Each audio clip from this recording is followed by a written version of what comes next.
नमस्कार, स्वागत है आपका आज की खबर में। मैं हूं आपके साथ रागिनी सिंह राठौर। रुक करते हैं अयोध्या की बड़ी खबरों का। अयोध्या में राम मंदिर के उद्घाटन का सभी को बेसब्री से इंतजार है। 22 जनवरी को प्राण प्रतिष्ठा का समारोह होगा। इस बीच राम जन्मभूमि बाबरी मस्जिद भूमि मुकदमे के पूर्व वादी इकबाल अंसारी को उद्घाटन समारोह में शामिल होने के लिए निमंत्रण भेजा गया। ये न्योता राम जन्मभूमि तीर्थ क्षेत्र ट्रस्ट की ओर से दिया गया। इकबाल अंसारी बाबरी मस्जिद के प्रमुख समर्थक रहे हैं। ट्रस्ट की ओर से 5 अगस्त 2020 को राम मंदिर के भूमि पूजन समारोह में शामिल होने के लिए भी न्योता दिया गया था। निमंत्रण को लेकर इकबाल अंसारी ने कहा कि मुझे खुशी है कि भगवान राम अयोध्या में आ रहे हैं। हमारे यहाँ अयोध्या का है, भगवान राम जो है साक्षात विराजमान होने जा रहे हैं। जो भी आएंगे दर्शन जो है पूजा करेंगे, वो जो है अच्छा काम करेंगे। उनकी नीयत भी साफ होगी और अच्छी होगी, क्योंकि भगवान के बताए हुए रास्ते पे लोग चलेंगे।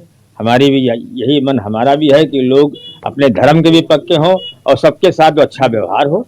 तो हमें इस बात की खुशी है कि भगवान राम जो है साक्षात विराजमान हैं और सबको एक सलाह देते हैं कि अयोध्या ऐसी धरती है कि हिंदू मुस्लिम सिख ईसाई का भाईचारा है, वो हमेशा बना रहेगा और आज बना है, बना रहेगा। आज देखिए 2019 को सुप्रीम कोर्ट ने फैसला किया, पूरे देश के मुसलमानों ने सम्मान किया, पूरे देश में एक पत्ता नहीं हिला। आज न कहीं धरना हुआ न कहीं प्रदर्शन हुआ। आज जो है हिंदू और मुसलमान दोनों के बीच में कोई दरार नहीं, मंदिर का काम पूरा हो चुका है।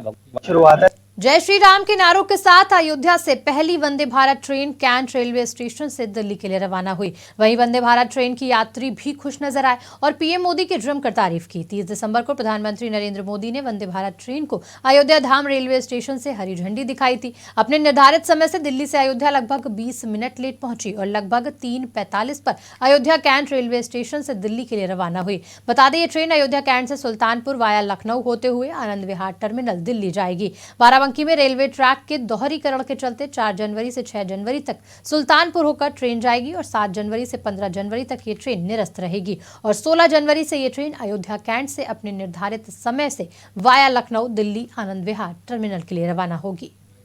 शुरुआत है। देखो, सबसे इम्पोर्टेंट चीज़ है आज के समय में समय, और हर किसी के पास समय कम है। और वंदे भारत एक ऐसी ट्रेन है पूरे इंडियन रेलवेज में जो समय बचाती है। सबसे पहले तो सुविधाओं से लैस है। सीट्स रिवॉल्व करके आप अपनी जो रास्ते में नज़ारे आते हैं उनको एंजॉय करते हुए चलते हैं। अच्छा खाना मिलता है, अच्छी साफ़ सफाई मिलती है, सारा टेक्निकली एडवांस है। आपको सारी अनाउंसमेंट्स होती रहती है कि अब ये स्टेशन आने वाला है, यात्री रेडी हो जाइए उतरने के लिए। और जब आप यात्रा करेंगे तो और भी उसका लुत्फ़ उठाएंगे। तो हम इंडियन रेलवेज की तरफ से हम सबका वेलकम करते हैं कि आइए। मैंने इसकी टाइमिंग देखी, ये टाइमिंग एकदम perfect timing according to me, क्योंकि इस टाइमिंग में कोई ट्रेन नहीं चलती इस रूट पे दिल्ली जाने के लिए। और ये नई सौगात लेके आएगी नए यात्रियों के लिए और श्रद्धालुओं के लिए। और इससे भी बहुत सारे श्रद्धालुओं को मदद मिलेगी, क्योंकि बहुत सारी ट्रेन जो चलती है वो नाइट चलती है, जिसको दिन में आना था उसको पूरा टाइम वेस्ट करना पड़ता है। तो एक नई तरीके से बहुत सुगम अभिनव है जो सुपर फास्ट ट्रेन इस रूट पर चलाई जा रही है।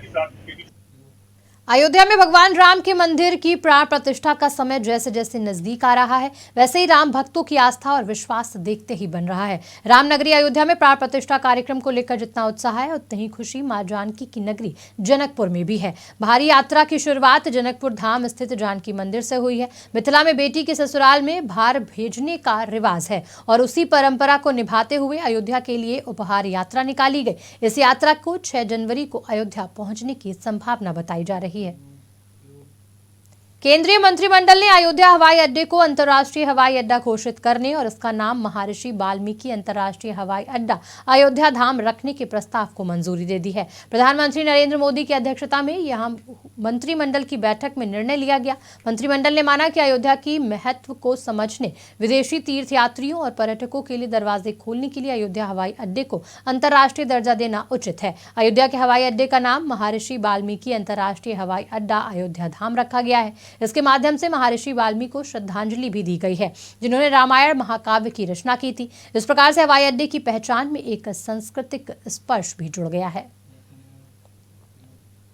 आगामी 22 जनवरी को भगवान राम के मंदिर के उद्घाटन और मूर्ति की प्राण प्रतिष्ठा को लेकर व्यापक स्तर पर तैयारियां हो रही हैं। अयोध्या में आने वाले अतिथियों के रहने की व्यवस्था को लेकर राम जन्मभूमि तीर्थ क्षेत्र ट्रस्ट ने अलग अलग स्थान पर टेंट सिटी की व्यवस्था की है। इसके साथ ही बड़ी संख्या में सुरक्षा से जुड़े अधिकारी और मीडिया का जमावड़ा भी है। 22 जनवरी को होने वाला है। वहीं अयोध्या के डीएम नीतीश कुमार ने जिले के सभी होटल संचालकों से कहा है कि 22 जनवरी के लिए बुकिंग सिर्फ आमंत्रित अतिथियों और मीडिया समूहों को ही होनी चाहिए। यहाँ आने वाले अतिथियों से अच्छा व्यवहार और उन्हें बेहतरीन सुविधाएं मुहैया कराई जाए। यह अयोध्या की संस्कृति रही है, परंपरा रही है कि आने वाली अतिथियों का स्वागत करते हैं। आज से नहीं, हमेशा की परंपरा है। साधु सेवा, भक्त सेवा, ये अयोध्या की परंपरा का अंग है। तो अतिथि जो 22 तारीख को आ रहे हैं उनको अच्छे होटल्स, आवास की व्यवस्था उपलब्ध हो सके, भोजन की व्यवस्था उपलब्ध हो सके, आने जाने की व्यवस्था उपलब्ध हो सके, इसके लिए प्रशासन ट्रस्ट के साथ मिलकर के अच्छी से अच्छी व्यवस्था बना रहा है। निश्चित रूप से 22 तारीख को आने वाले सभी श्रद्धालुओं को श्रेष्ठतम व्यवस्था उपलब्ध होगी। यहाँ के जिलाधिकारी हम लोगों ने जो होटल्स हैं उनके ओनर से और उनके प्रबंधक से बात करी है और ट्रस्ट, प्रशासन और पुलिस, हम लोग एक व्यवस्था बनाना चाहते हैं कि 22 तारीख को 21 तारीख को जो एक समन्वय करते हुए एक बेहतर व्यवस्था बनाई जाए, जो हमारे गेस्ट हैं उनको बेहतर एक सुविधा मिल पाए। इस संदर्भ में हम लोगों ने बात की है और एक सकारात्मक दृष्टिकोण से बात हुई है और सभी होटल मालिकों ने भी सहयोग का आश्वासन दिया है। और हम लोग गेस्ट लिस्ट के अनुसार चेक कर रहे हैं कि कौन कौन गेस्ट लिस्ट में है और किन की बुकिंग है, और कुछ मीडिया समूह की बुकिंग है, उसको भी हम लोग देख रहे हैं। कहते हैं अयोध्या के कण-कण में राम है, साथ ही साथ कण-कण में राम से जुड़ी राम मंदिर संघर्ष से जुड़ी तमाम कहानियां भी हैं। 22 जनवरी 2024 को रामलला के अपने नवनिर्मित भवन में प्राण प्रतिष्ठित होने के साथ ही पूरे दुनिया में फैले राम भक्तों का पीढ़ियों का सपना साकार हो रहा है। बता दें कि एक ऐसी शख्सियत जिनका नाम हजारी बाबा है और शाहजहांपुर के रहने वाले हैं, 5 दिसंबर 1992 को भर में अपने 5 मित्रों के साथ हजारीलाल अयोध्या आए। उस वक्त राम मंदिर संघर्ष चरम पर था। 6 दिसंबर 1992 में जब विवादित ढांचे को ढहाया जा रहा था, हजारीलाल भी वहां पहुंचे और एक ज्ञाति के सहारे 2-3 घंटे सेवा की। पैर फिसलने से मलबे के नीचे दब गए, जिससे उनकी रीढ़ की हड्डी टूट गई और सर पर गंभीर चोटें आईं। हजारीलाल बताते हैं कि उन्हें लगभग 2 हफ्ते जेल में रखा गया। ठीक होने के बाद फिर वो अयोध्या आए और तब से अभी तक अयोध्या में और यहाँ आने वाले राम भक्तों को राम मंदिर मॉडल के दर्शन करवाते हैं। फिलहाल खबरों में इतना ही। देश दुनिया की तमाम खबरों के लिए देखते रहिए आज की खबर।